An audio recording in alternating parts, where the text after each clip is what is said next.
Hey, Paula, it's so good to see you. And thank you for being here.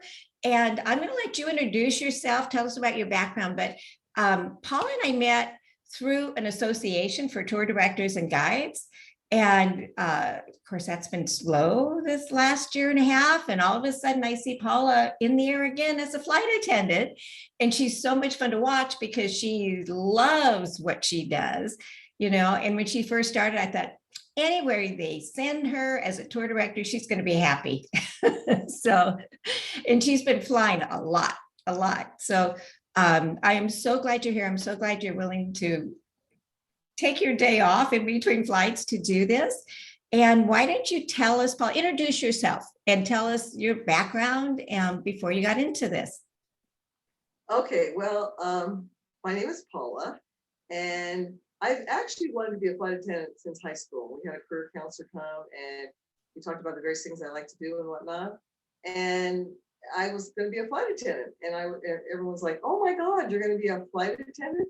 You already know it's 17." But then I don't know. I went to college. I wanted to be a teacher.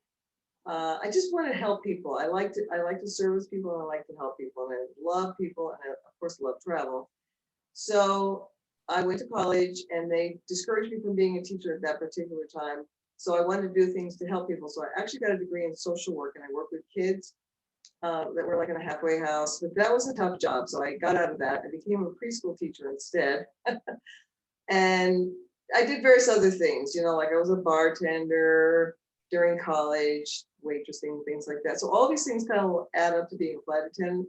And then I got into sales, which I was in for like over 20 years in sales, became a sales manager. And I love that. And I got to travel a bit with that particular job. I sold like an aloe vera cream and traveled around. And I thought, God, I wish I had a job where I could just travel all the time. So one day I was driving for Uber on part-time. I was doing Uber in 2019. And I took this lady to the airport. And she said, "I'm so excited. I'm going to my training for flight attendant." I said, "Oh, I always wanted to do that, but I'm too old now." And she said, "No, you're not. There's people in their 50s and 60s in training." And I said, "You're kidding me." So I applied in 2019. I saw there was like a group interview in LA and I went. And unfortunately, I didn't get it at that time. So I tried again in 2020 and I got called back. Of course, COVID came. So I got postponed. I was supposed to start my training in May of 2020, but I didn't start until February 2021. So here I am, did my training. The training is a bit tough. It's not that it's tough, it's very intense. That's what I would say. You learn, and it's not what you think. I mean, everyone thinks, oh, service, coffee, tea, and all that kind of stuff. It's all about safety. So it's safety. You learn about evacuations, you learn about threats, you learn about various things that can go on, smoke in the cabin, various things that can happen, and what you do in an evacuation, and all about aerodynamics. And it was really fun and challenging, but it was tough. It's actually much easier to be a flight attendant than going through that training. That's all I can say. So that's how I became a flight attendant, and I absolutely love it. I wish I'd done it 20 years ago, but here I am. It's never too late to do whatever you want, whatever your dream is. It's never too late. That's what I would say. And how would you describe your job as a flight attendant now? How would you, like your priorities? How? It's very fun. I love it. It's tiring as heck, very exhausting. So you want to keep yourself in good shape. But to me, it's kind of like being paid to travel. That's how I see it, because the job is actually quite easy. In the beginning, it's a little overwhelming. There's a lot to remember, a lot to do. You work on different aircrafts. You have to learn about different aircrafts. On the particular regional airline that I work for, sometimes you have to work by yourself. And that was a little scary the first time, but it's actually quite easy. It's so repetitive that now it's just like a piece of it. It almost feels like I'm getting paid and I'm not even working. That's what I love about it. I love the fact that I can go wherever. We go to these small towns. We have like 19-hour layovers. We can do whatever we want. The customers are great. They're usually quite compliant. It's not the way the news makes it sound. You will get a couple unpleasant customers, but for the most part, you just tell them, they comply. with what you say because they know better most of the time, especially the frequent flyers. And they're very appreciative, and I love it. It's a thing, you know, they get off the plane and they go, thank you so much, thank you so much. They're always thanking you.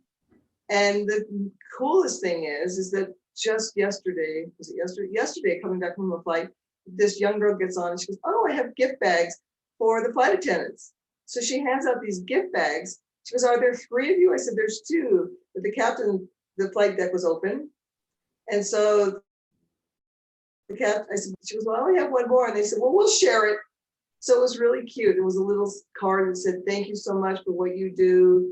You know, had candies in there, had gift certificate for Starbucks, little notepads, and like hand sanitizer. And it was really adorable with a little heart on it. So, you know, it's, people do appreciate what you do. They don't always know what your job entails, but they do appreciate it. So I like that. I love that. I love hearing that, especially that it's not what we see on the news, you know, because in the news, they portray you as breaking up fights, losing teeth, the passengers are unruly, they're obnoxious, and that's what makes YouTube and that's what makes the news. So I'm so glad that you've shared that, because we all love travel. I'm assuming everybody watching this loves travel. We want to be able to go on and enjoy it and not feel like we're in a boxing match or something. So, oh, that's wonderful. It's just not like that. I had one flight attendant say, oh, I like flying, but I don't like the customers. And I think it's really your attitude, because she'd been flying for like 15 years. And I said, what do you mean? This was before I had the one or two difficult passengers.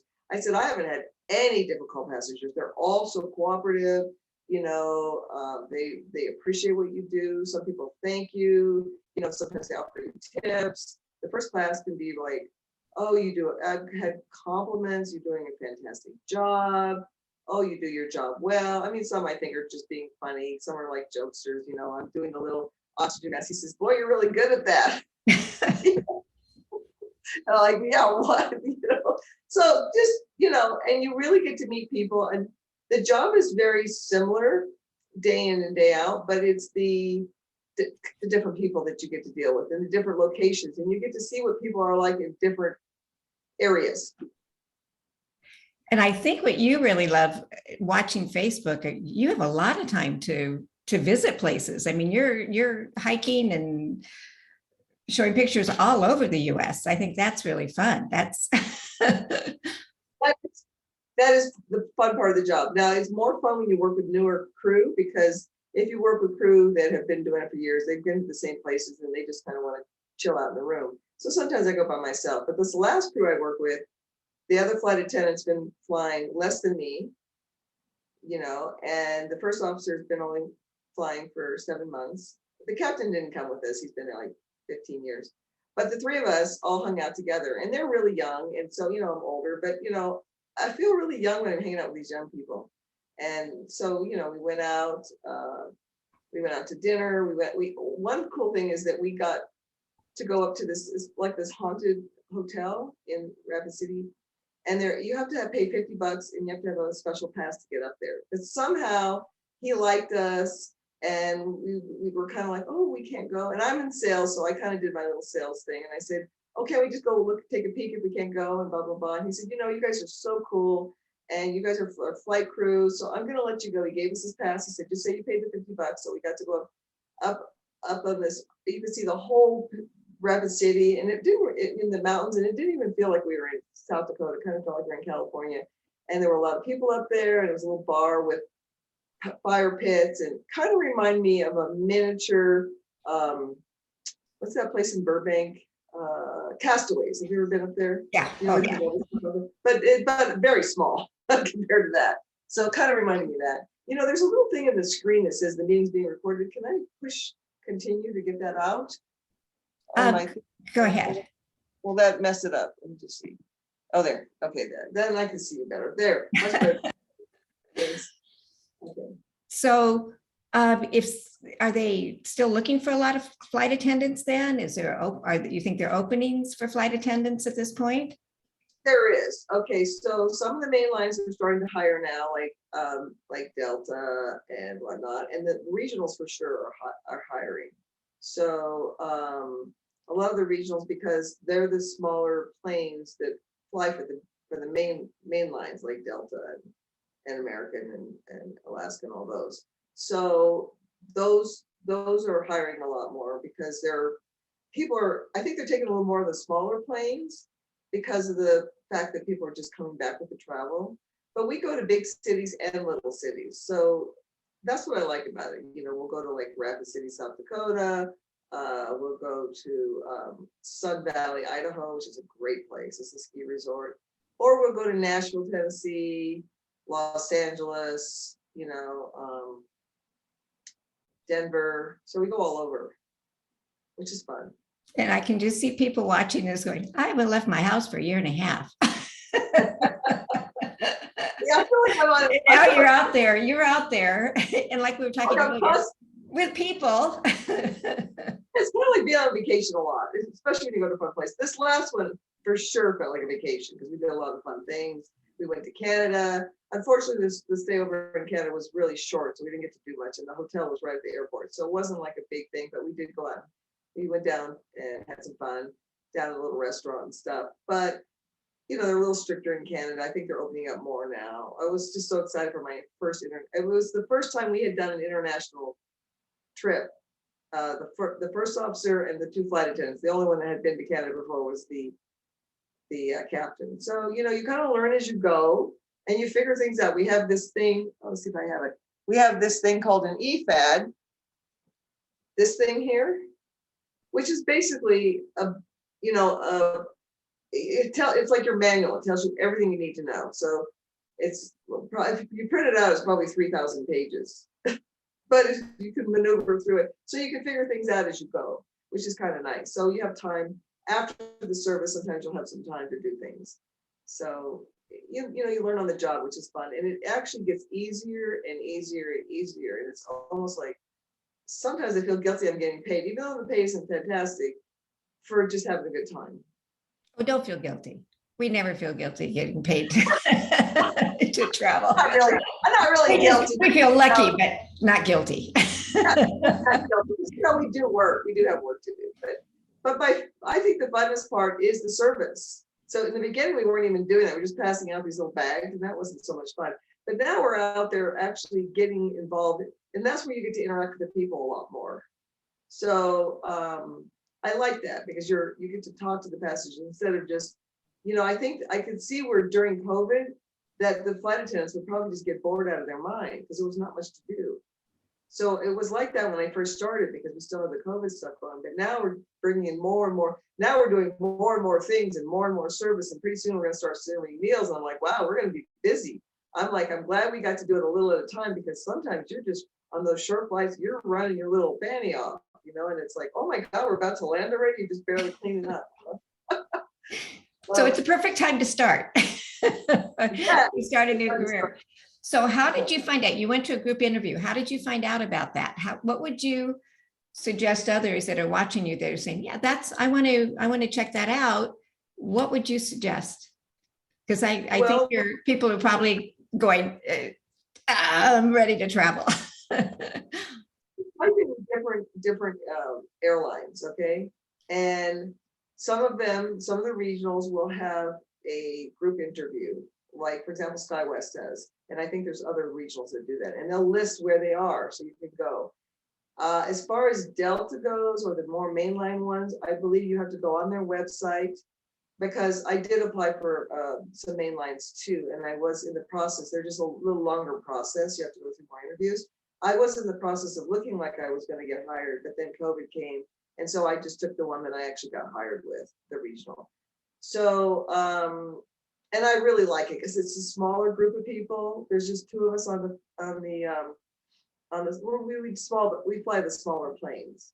It's for like United and Delta.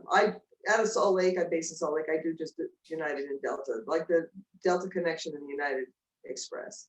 So that's fun because you have smaller planes, so you have maybe 70 to 76 passengers, so you get to know them a little bit more.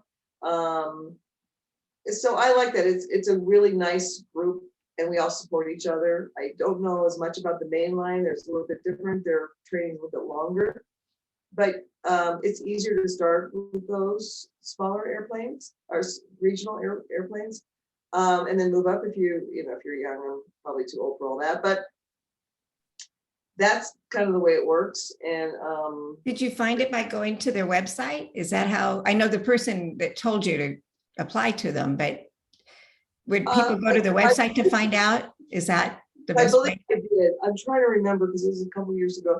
I think I went on, checked them out, or maybe I saw it on a Facebook ad, or I don't remember. I saw it somewhere where they're having group interviews, and I think I went to the website, and you can look up on their websites where the group interviews are, or you can put in an application with the main lines like American, Delta, and whatnot, and then they will immediately let you know if you go to the next step, because there's usually more than one step. There's like a video interview, and then a one-on-one video, like one you just do on your own. Like you just do a video, and I'll tell you, you really prepare for those kind of video ones. I had a face-to-face, which was nice. So for the airline that I work for currently, but with Delta, when I was applying for them, I did have to do a video interview, and believe me, I practice and practice and practice all kinds of scenarios, and I think that's why I kept moving further along, because they're nerve-wracking to do a video kind of on, while you're just doing a video is asking you questions. But if you're really prepared and I think the key thing is be yourself. Don't try to be somebody else. If you're just yourself and you're sincere and honest, that's what they're looking for. They're looking for down-to-earth, honest, sincere people, not some kind of like, oh, I'm a model and, all that kind of stuff. They're looking for more down to earth. That's what I noticed. So I was just myself in the interview. I didn't think I did anything special, but my tour directing background helped a lot, because they will ask you questions on what you would do in certain instances. And because I had the tour directing, boy, that was like easy peasy. And they'll ask questions like, why do you want to be a flight attendant? Obviously, you're not going to say because you want to travel or you want the benefits. They'll ask you those kind of questions, or how would you handle the situation? Or, what if you had a complaint? How would you handle that? So I think just being yourself is the best way to become a flight attendant, and not try too hard. Yeah, I can see the tour directing background being really helpful, because then you can say, oh, I can tell you about what happened when, oh, I've had that happen and this is how I handled it. And that always helps in interviews like that. And something I'm hearing from you, and I brought this up in other interviews I'm doing, you're talking about helping the people, and getting to know the people. And I think in your interview and your job, we really have to be like that, because if you're just going to want to travel, I want to warn people, if you just want to travel and you don't really care about serving people, these careers will make you crazy. You'll hate it. I mean, you really have to care about them. And I imagine in your interview and your job, that's really important. We get tired, and not everybody we're going to love, but that's what we enjoy. Yeah, and you learn how to diffuse situations. I mean, honestly, I can't imagine how you could be hit or any of that kind of stuff if you handle people correctly. I would say some flight attendants, I've seen it myself, will kind of get a little bit of a air about themselves because they have a lot of control about, they can be responsible for removing a passenger. So they will they'll take that kind of as like, like they're in control, and don't you mess with me kind of thing. And then you're going to get some conflict. I don't do that. I get a few complaining customers that come on, they're just a little complaining, but at the end they're like, oh, you did. I had this one guy, and he was a little complaining, it's like, oh, he's in first class. He said, do we get breakfast? Like, no, get some snacks. And, well, do you have some different kinds of snacks? And, oh, I'm a little too cold. And so I couldn't turn it down too much because then the passenger would be hot. Do you have a blanket? Not that he was difficult, but it was just one of those, And so I just went out of my way to make sure. I said, well, can I get you some hot tea? Can I get you some hot coffee? As well, do you have herbal teas? I don't drink regular tea. don't have herbal tea, but I can bring you some hot water. Oh, and this, I was just checking up on him, and at the end he goes, oh, thank you so much for your kindness. You're such a kind person. So those kind of things make you feel good, So you can diffuse a lot of these situations. I mean, there was a lady that we had that was so difficult that there was no way of diffusing it. But, we had to write reports on her, and she could end up on the no-fly list, maybe not. But you don't really want to mess with the flight attendant, because there's no winning in that situation. So, but I do say some people can get a little bit of a power trip on that. I can see that, because you do have a lot of power, So if you just treat people with kindness, they treat you back that way. And you can make a crabby person kind of smile and come back feeling better when they get off the plane. That's what I was trying to say. Yeah, and that's, again, part of tour directing and hospitality, and, the steps that we take, to diffuse it. We don't go, oh, that's not a problem. You're silly, or just laugh at them. We learn not to do that when they complain. Oh, it's not that bad. If you don't like people, this is not the job for you.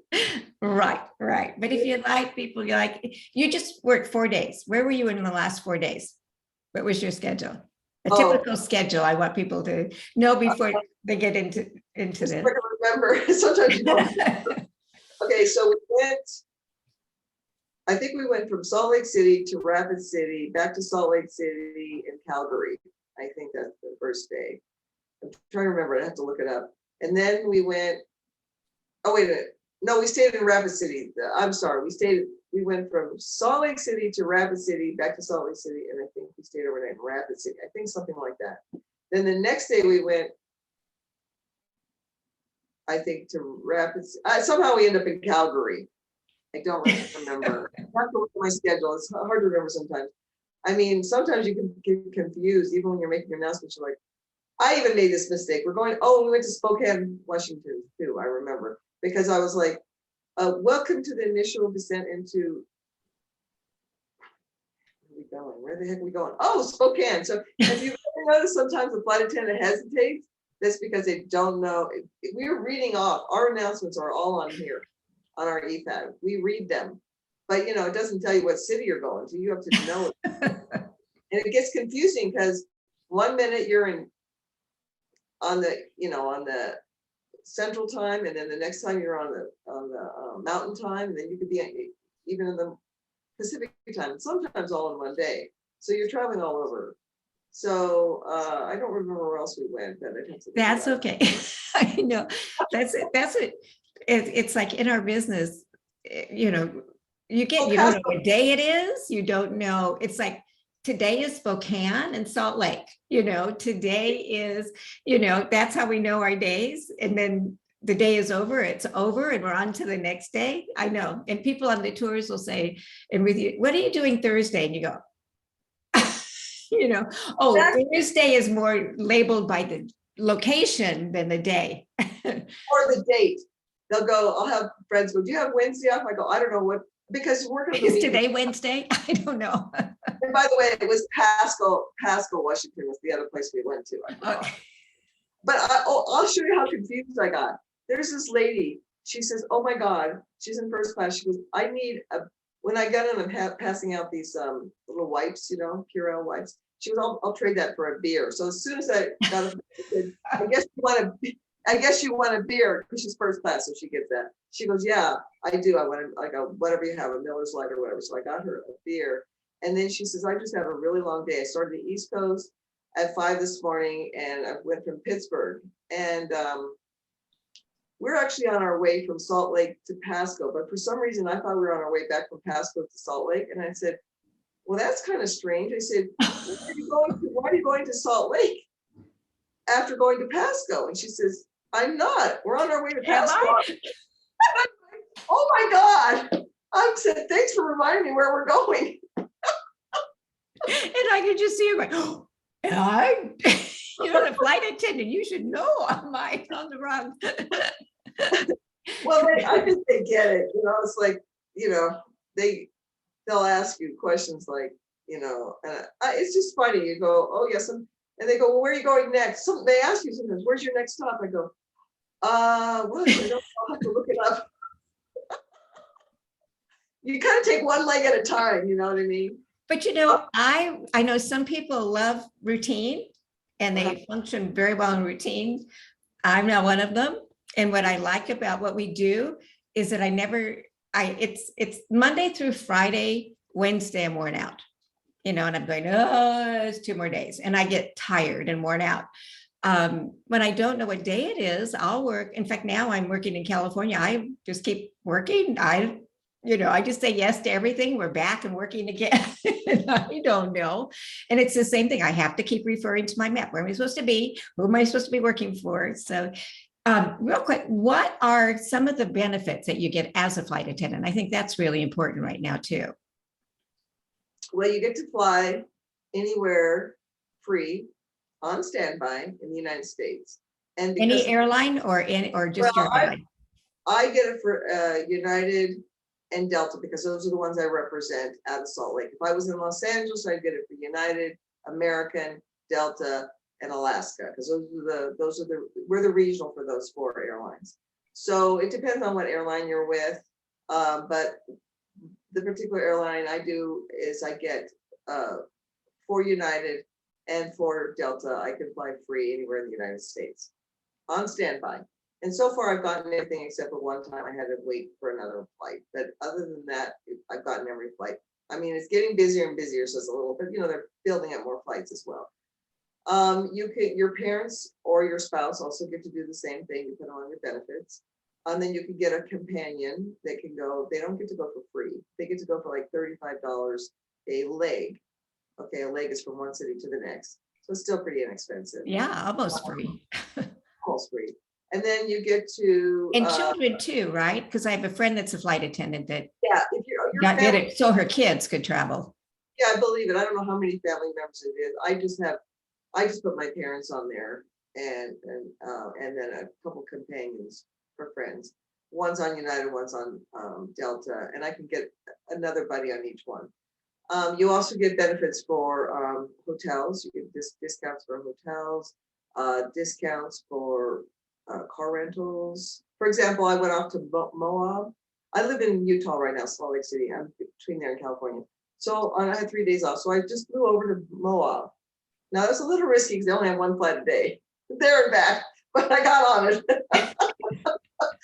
And back, hopefully. I got back. I was a little nervous, but I did. I got back in time, and I got really cheap hotel. I got the airfare was free. Their car rental was $71 for 2 full days and it's normally because it was because I went to Canyonlands and Arches, because it's so busy this time of year, they were like charging about $100 a day for a car. So, and they upgraded me because I was with the airlines. They upgraded me to a SUV. I got the cheapest little car, and they said, "Oh, we upgraded you. You get treated a little bit like royalty at times. You get picked up at the hotels, and you stay at these very nice hotels. For the most part, they're very 3-4-star hotels. Sometimes there's special privileges for the flight attendants where they'll have special meals for us, special bicycles that the guests don't get, or they'll take us places on a shuttle because, we help support them during the COVID. Sometimes we even get hotel benefits, even though we're not paying for the hotels, they'll give us the benefits anyway, because our company's paying for that. So there's a lot of fun things. I mean, I haven't done the international trips, but you just pay the taxes for the international trips. And we always get on Delta Connection or Delta Airlines, we always get upgraded to Comfort. I always fly in Comfort or first class if it's available. So I rarely fly in the main cabin. And one thing I love by being a flight attendant is I don't have to go through security only once in a while. I do not have to go through security, so I just walk right in. I could bring in extra waters. I could bring in creams. They do have a random once in a while, and sometimes in the little teeny airports, if you don't have your uniform on, you do have to be like when I went to Moab, I didn't bring my uniform. I just wore my shorts, and I had to take off my shoes and take out my computer and everything else. I said, "Oh my God." And she said, "Well, it's like to be a regular passenger." In Canada, we had to do the same thing. But even in uniform, I was like, what? I was saying, I came back, she goes, you have to take your computer. And I said, my computer's at the bottom of my, it's at the bottom of my bag. I have to take everything out. She goes, yes. And I said, oh my gosh. So they took it all out. Me, I'm a flight attendant. Me. I said, why do I have to do all this? And she said, you've never done this before? And I said, not in my uniform, not in the US. So that was a new experience.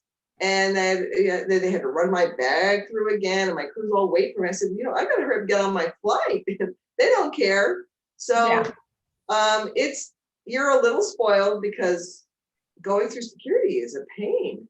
Yeah, it is. It is. Take off my shoes? Are you kidding? So normally we just walk on through. We just show our badge and our ID, and then we go through what's called known crew member, KCM. And then do you get, how about medical benefits? Do you have medical benefits? Okay. We get health insurance, we get a 401k, which I haven't figured out how that works yet, but we get 401k, and I guess we get some kind of stocks or something like that. I've been so busy, I haven't taken too much time to figure that all out yet, but we do. And what is considered full-time? What is an average week? How many hours are you expected to fly at a time? Well, I don't know for everybody else, but I know for the company I work for, it's 75 hours a month. And that's in the air, right? That's in the airport. That is the trick. So this is why people will say flight attendants don't make much money. So let me explain to you, especially the regionals. You are only paid from the time that door closes. You're not, the busiest time is when they're boarding. That's the hardest part of the job. We don't get paid for that. You get paid by the time they close the door and they open the door. The rest of the time you're getting paid while you're gone. So you might be gone 76 hours because you have overnights, but you only get paid for like maybe 30 or something. But you do get the $2 an hour for all the other times. Oh, wow. Cover your expenses. Woohoo! So, you're gone 19 hours overnight, you'll get 19 times 2. So you see, you get that extra money, and that can count for some. I mean, most of us bring our own meals, but we'll usually have at least one meal out for fun. And that covers the cost of your meal. So you do get that. And there are bonuses from time to time. So especially with if you're working on the United Express, you can pass out those credit card thingies, the credit cards that a gift card kind of thing. Is it like an application for a credit card? And if they send it in, you get a $50 bonus. You see, when they for the frequent flyer miles, people pass them around. It's only for that particular United Express. It's the only one I know about. So yeah. I'm going to brag here. When I was traveling all the time, now I travel some, but not all the time like I did. I was in the top 1% out of LAX. So I was treated like gold. I had so many upgrades. But that's before you got credit for credit cards and all that. In those days, it was actual travel. I made you myself here, but it was actual travel because I was international constantly. It was, oh my gosh. And one time I was on American. I used to do Hawaii a lot. I was on American and they didn't have room for me in first class, but they knew me. So I'm in the back of the plane. They were bringing me champagne and hot peanuts and, because they felt bad. It was wonderful. It was wonderful. It's really good friends with the gate agent in Burbank because I travel back and forth from Burbank. And one time I got there and it looked like there was plenty of seats. You can see how many seats are available when you go standby, but you never know. Maybe the flight before got canceled and now everybody's moving on to the next flight. So this flight was now full. I'll tell you a couple of cute stories, but this flight was really full. And so I see her turning the passengers away. I'm like, oh, the passengers have priority over the flight attendants because, they're paying, we're not. So she turned 2 passengers away and said, you're going to go on a later flight. And I'm like, uh-oh. So I walked up and I said, is there going to be room for me? And she said, I'm so sorry, that flight is full. But it wasn't like it was fully full. It was before COVID, where we only doing 70%. It was their seats there, but they can't put any more people on it. And this guy comes up, he sees me in my uniform, he goes, you know what, I'm in first class and there's a seat next to me. She goes to the gate, she could sit next to me. The gate agent says, well, we just can't do that because, you know, we're at capacity. He goes, but I see there's an empty seat. She goes, I know, but because we can only put so many, you know, and then I see my gate agent and I know over there, this is one that doesn't know me. And I said, oh, there's my favorite gate agent, this little Armenian Russian girl. And she goes, oh, I got you a seat. You come now, quick. And so she puts me on, gets me on a seat. So those are the kind of things. And then one other cute story, I'm coming back from a vacation. This is the scariest part when you're coming back and you got to work the next day. I take the 5 o'clock flight from Seattle to Salt Lake. My friend that's with me, he gets on no problem going to Sacramento on a smaller plane, as a matter of fact.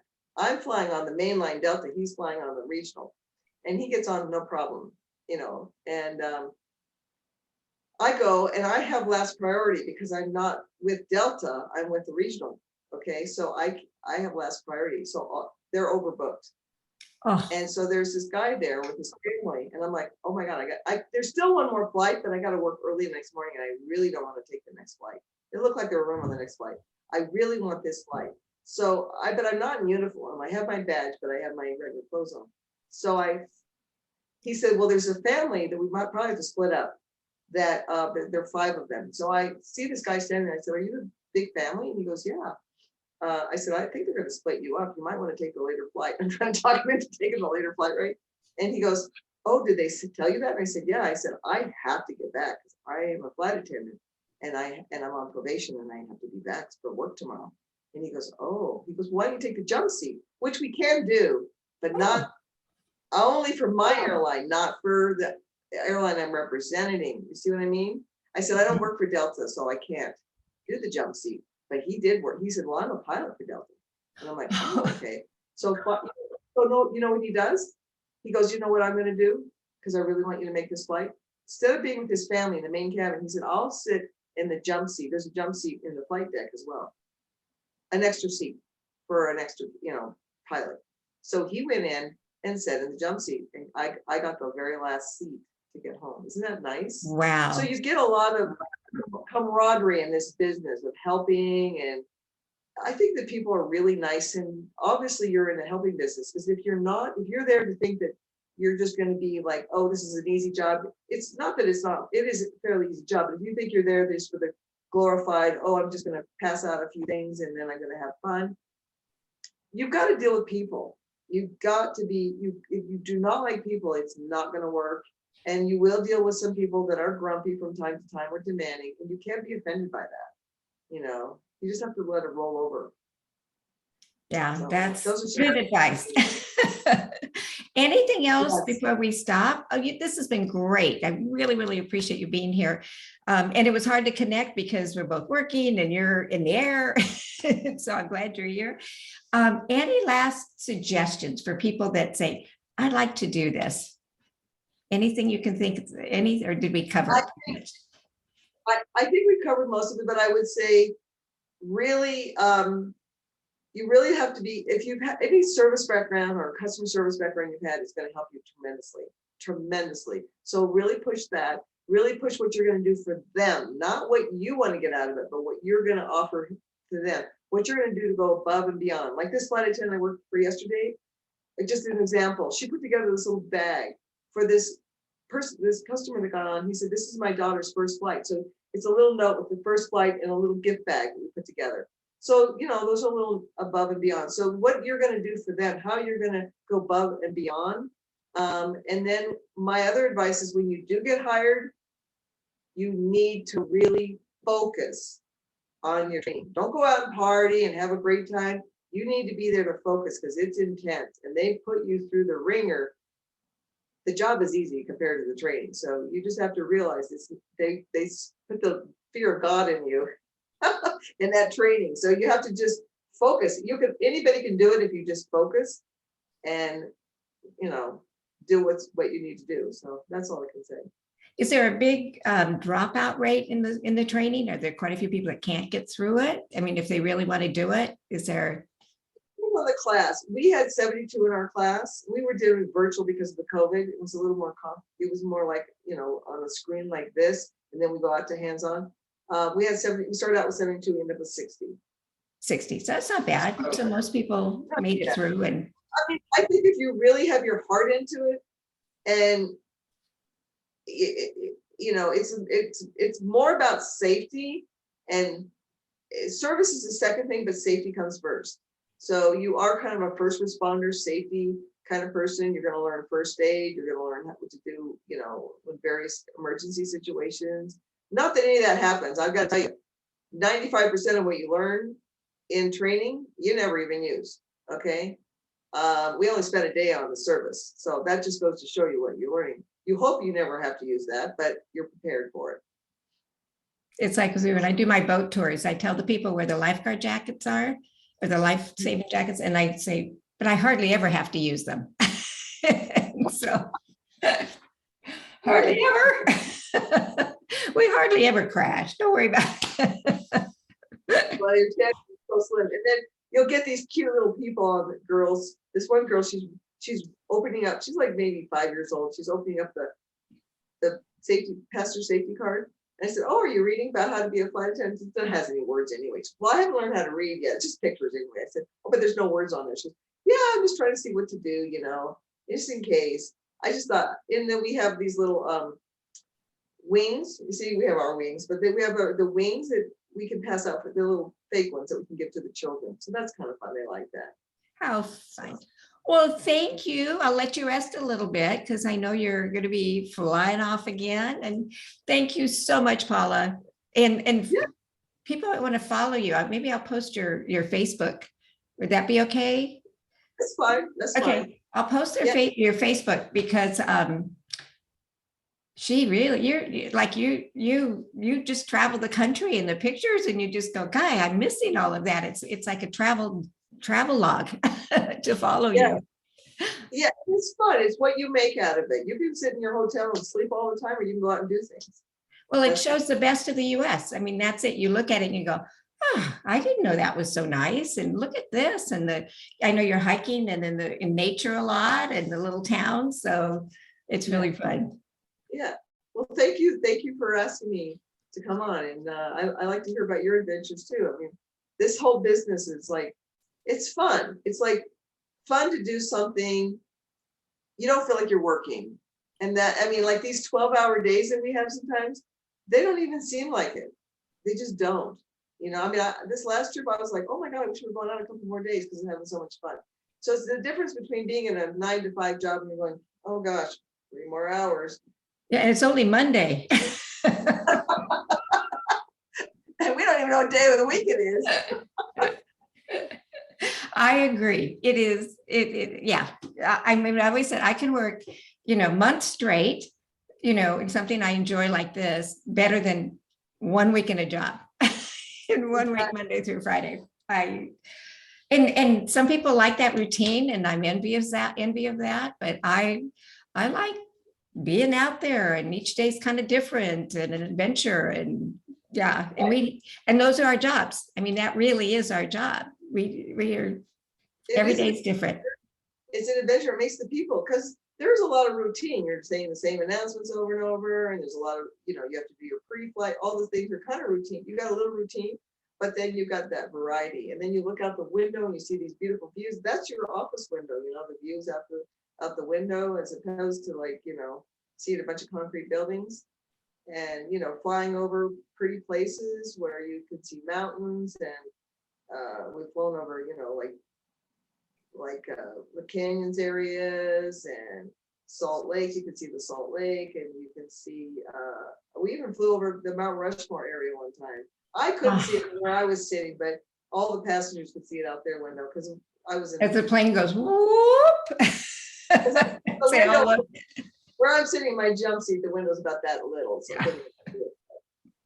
the passengers got to see it. All right. Well, we'll talk to you later. And again, thank you. And I hope everybody found this helpful, and you might find some more people in the air with you going, "You're the one." Like my students tell me that I blame my career on you. It's always nice to inspire. I mean, this girl inspired me to be a flight attendant, the Uber person. So if I can inspire someone else, great. Well, you have. Thank you. We'll talk later. Bye-bye.